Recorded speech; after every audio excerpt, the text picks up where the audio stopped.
ቅዱስ እግዚአብሔር አርምሞ ጽርዓት በሌለበት በልሳነ መላእክት የምትኖር በምስጋና በክብር አንተ ነህ እግዚአብሔር።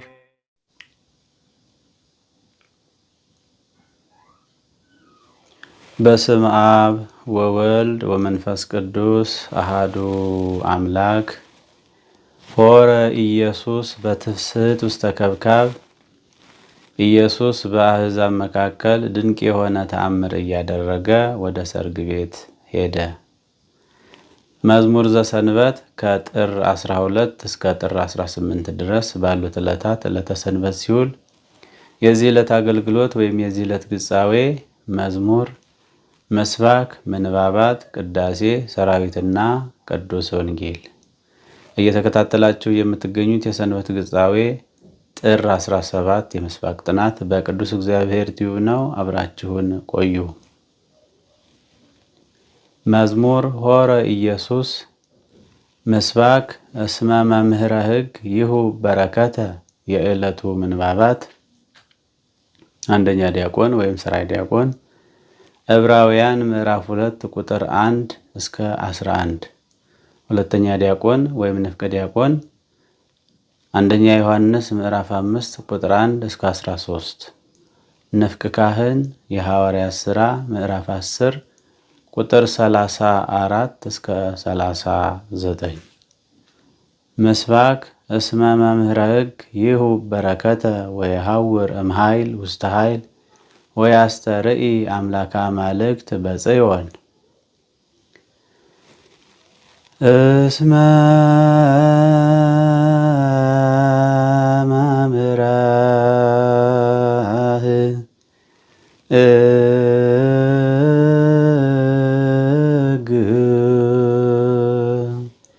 ይሁ በረከተ ወየሐውር እምኃይል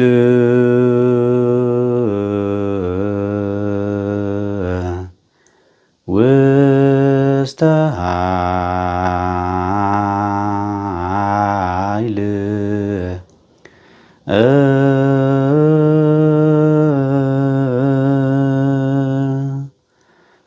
ወያስተርኢ አምላከ አማልክት በጽዮን።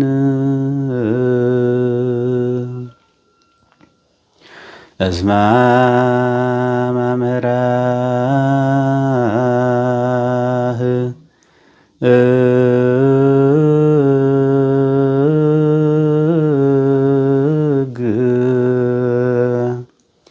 ይሁ በረከተ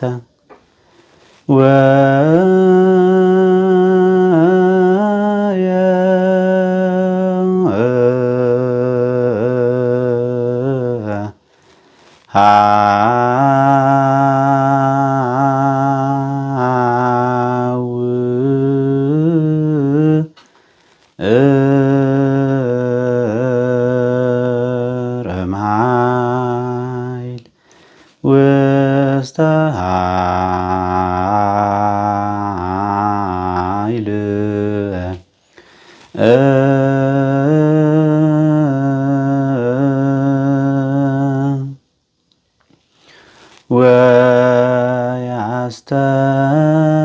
ወያስተርኢ አምላከ አማልክት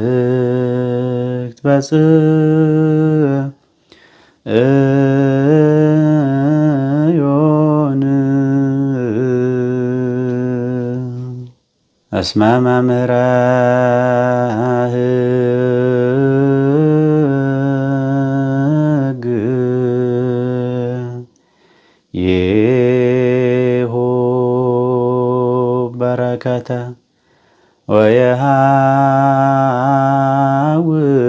ወየሐውር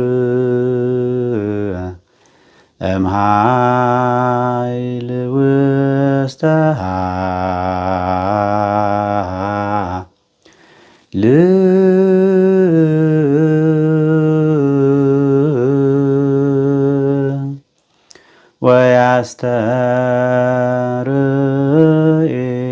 አምላካ ማልክት በጽዮን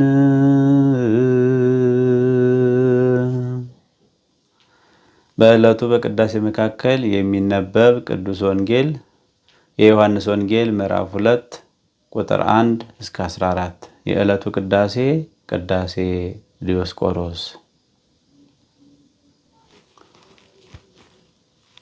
ቅዳሴ ዲዮስቆሮስ በእዝል ዜማ ይበል ካህን እምቅድመ ዓለም እስከ ለዓለም ሃሎ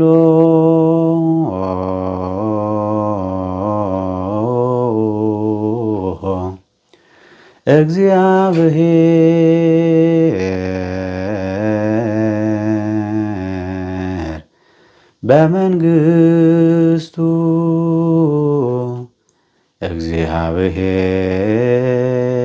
እግዚአብሔር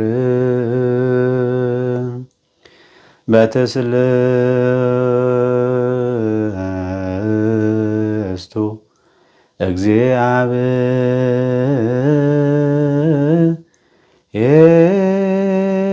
እግዚአብሔር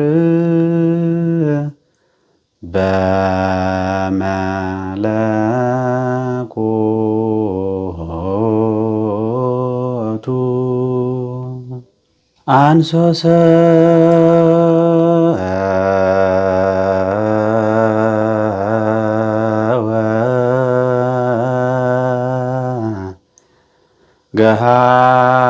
ገሃደ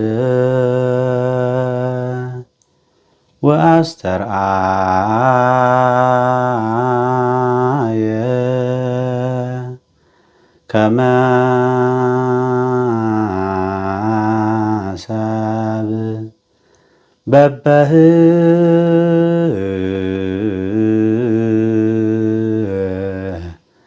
ቅልቀ በሰላሳ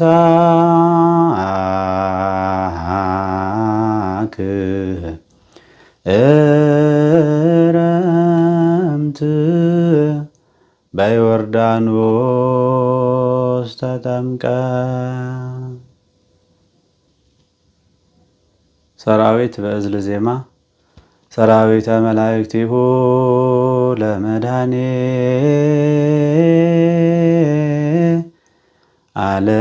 ዓለም ይቃወሙ ቅድሜሁ ለመድኃኔ ዓለም ወይኬልልዎ ለመድኃኔ ዓለም ሥጋሁ ወደሙ ለመድኃኔ ዓለም ወነጻ ቅድመ ገጹ ለመድኃኔ ዓለም በአሚነ ዚአሁ ነክርስቶስ ንገኒ።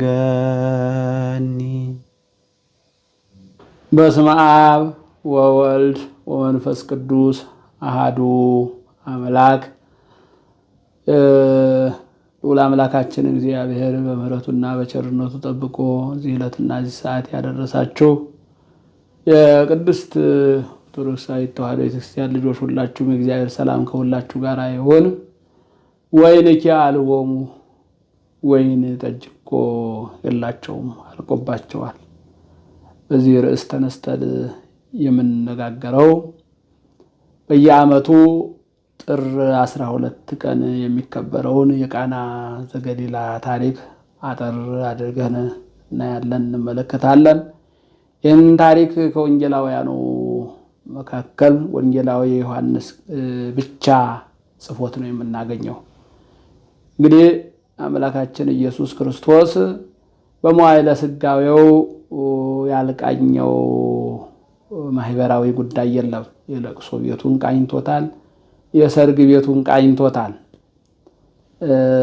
እና ይሄ በማህበራዊ ኑሯችን ሁሉ ለኛ በሚጠቅመው ነገር ሁሉ እሱ አምላካችን ኢየሱስ ክርስቶስ ከኛ ጋር እንደሆነ የሚያስረዳና የሚያጠይቅ ነው።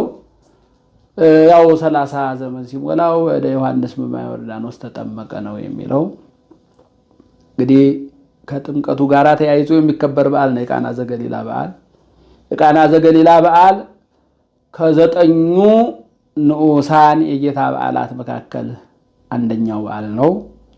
የቃና ዘገሊላ በዓል አምላካችን ኢየሱስ ክርስቶስ ልክ 40 መዓልትና 40 ሌሊት ከጾመ በኋላ ወደ ምድረ እስራኤል ገብቶ ትምህርት ተአምራት ጀመረ ነው የሚለው።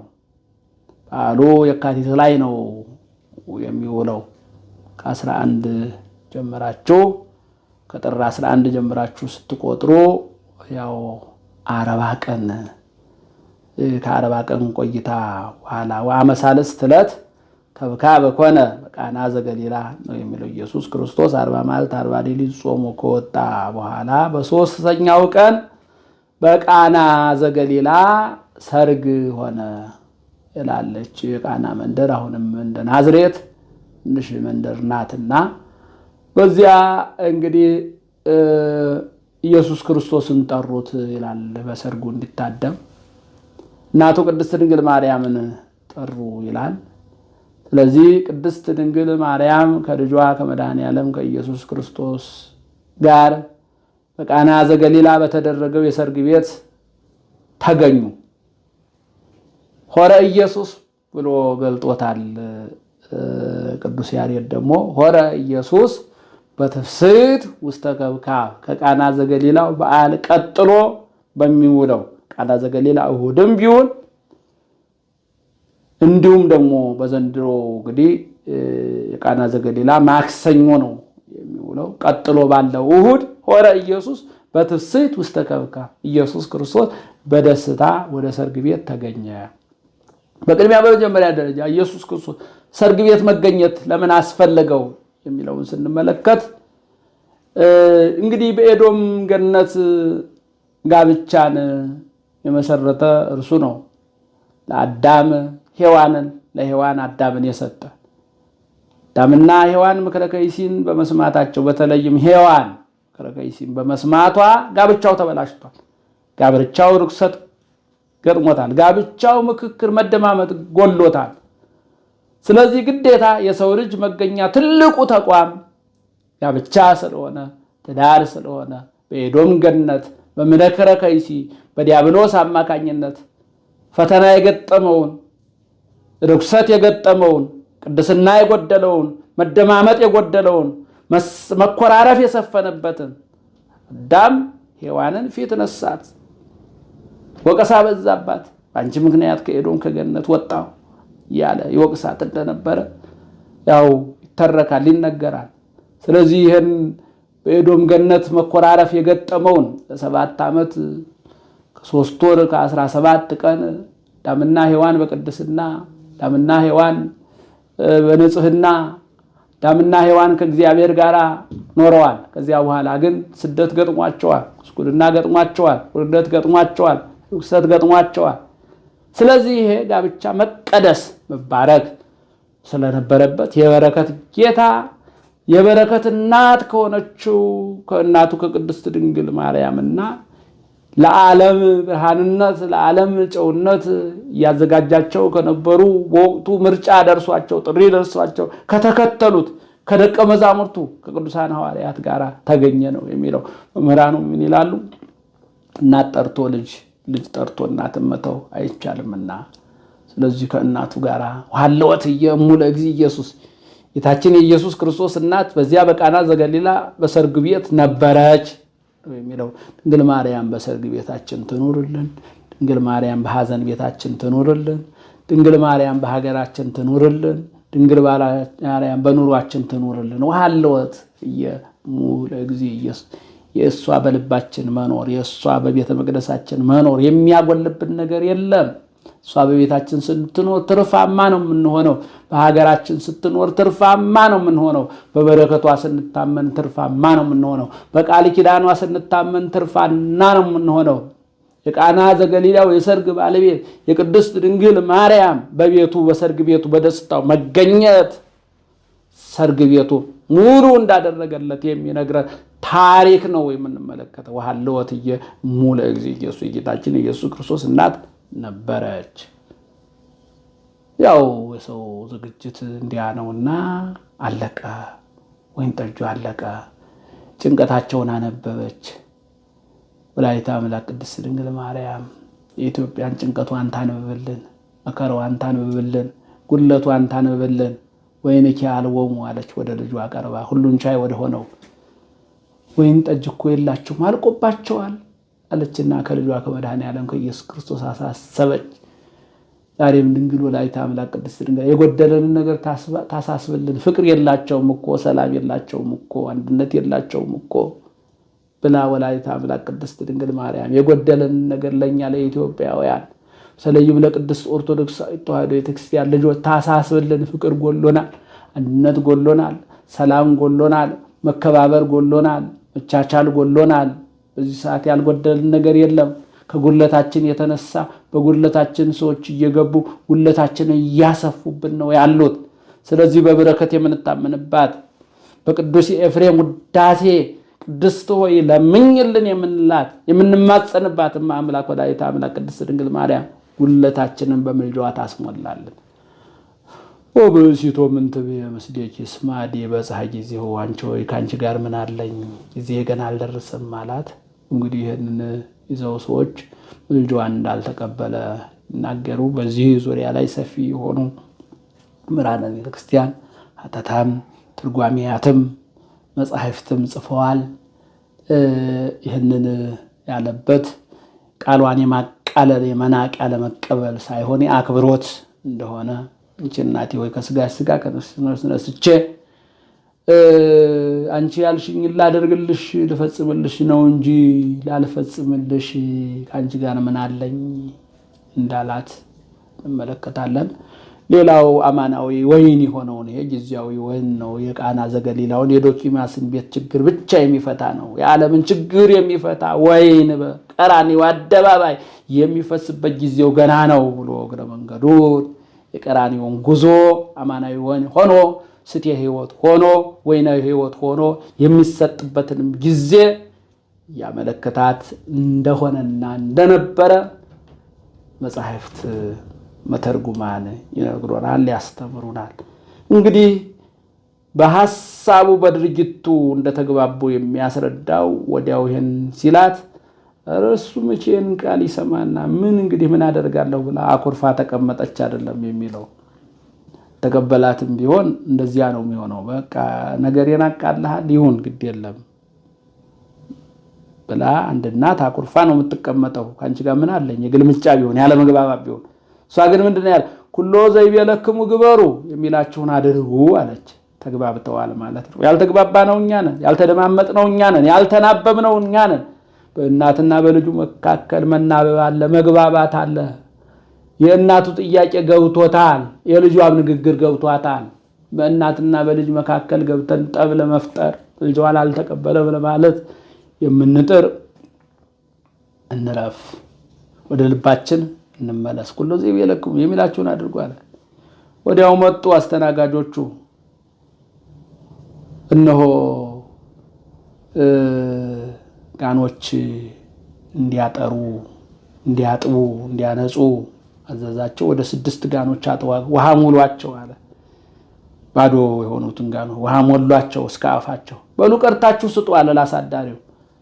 ከዚያ በኋላ ቀርተው ቢሰጡ ከታሰበበት ተመጥኖ ከተቀምሞ ከተዘጋጀው የወይን ጠጅ ይልቅ እሱ በእናቱ መልጃ በእናቱ ጥያቄ በእሱ ቸርነት በእሱ ሁሉን አድራጊነት ወደ ወይን ጠጅ የተቀየረው ውሃ እነሆ ከቀደመው ወይን ጠጅ ይልቅ የበለጠ ሆነ፣ ያማረ ሆነ፣ የጣፈጠ ሆነ። ጤሟን ከረ ሊቀ መርፋቅ ይላል።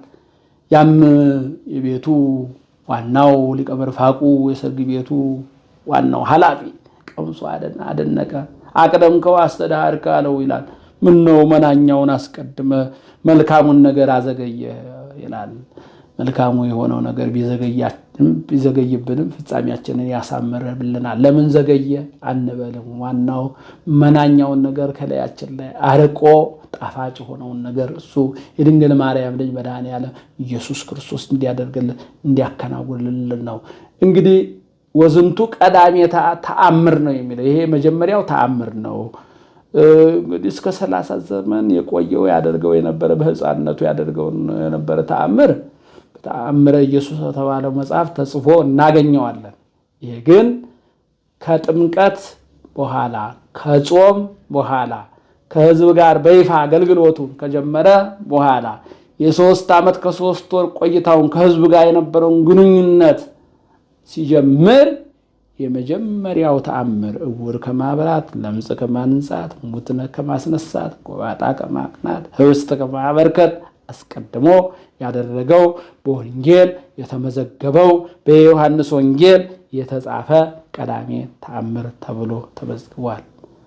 እንግዲህ በእናቱ ምልጃ ተአምሩን ያደረገ የድንግል ማርያም ልጅ መድኃኔዓለም ኢየሱስ ክርስቶስ ውሃውን ወደ ወይን ጠጅ የቀየረ ኢየሱስ ክርስቶስ ውሃ ያለውን ሕይወታችንን ወደ ጣፋጭነት ወደ ወይንነት ይቀይርልን። ውሃ ያለውን ታሪካችንን ውሃ ያለውን አኗኗራችን የማይጠፋውን መራራ የሆነውን የለቅሶ የሆነውን የሐዘን የሆነውን የትካዜ የሆነውን የሞት የሆነውን ጊዜያችንን ታሪካችንን አሁን ያለንበትን ሁኔታ ዛሬም እኛ የምናመልከው እርሱን ነው። ምንታመነው በእርሱ ነው። ተአምር አድራጊ በሆነው በድንግል ማርያም ልጅ በመድኃኔዓለም በኢየሱስ ክርስቶስ ነው። የምንታመነው በእሷ ምልጃ ነው፣ በእናቱ ምልጃ ነው። ስለዚህ እናትና ልጁን ይዘን አዝነን ቆዝመን ተክዘን ተርበን ተሰደን ተጠምተን ፈርተን ደንግጠን ታውከን መኖር የለብንምና ወላዲተ አምላክ ቅድስት ድንግል ማርያም የአስራት ሀገር ኢትዮጵያና ኢትዮጵያውያን የቃል ኪዳን ልጆቿን የመስቀል ስር የአደራ ልጆቿን ወላዲተ አምላክ ወይንኪ አሉ። ወይን ጠጅ እኮ አልቆባቸው፣ ፍቅራቸው እኮ አልቆባቸው፣ አንድነታቸው እኮ አልቆባቸው፣ ሰላማቸው እኮ አልቆባቸው አልሞላላቸው ብላ የጎደለን ነገር አስሞለታለን። በፍቅር በሰላም በዝማሬ በአንድነት በህብረት በአምልኮት ጸንተን እንድንኖር የእሱ ቸርነት እናቱ አማላጅነት አይለየን አይለያችሁ። እግዚአብሔር ሰላም ከሁላችሁ ጋር ይሁን።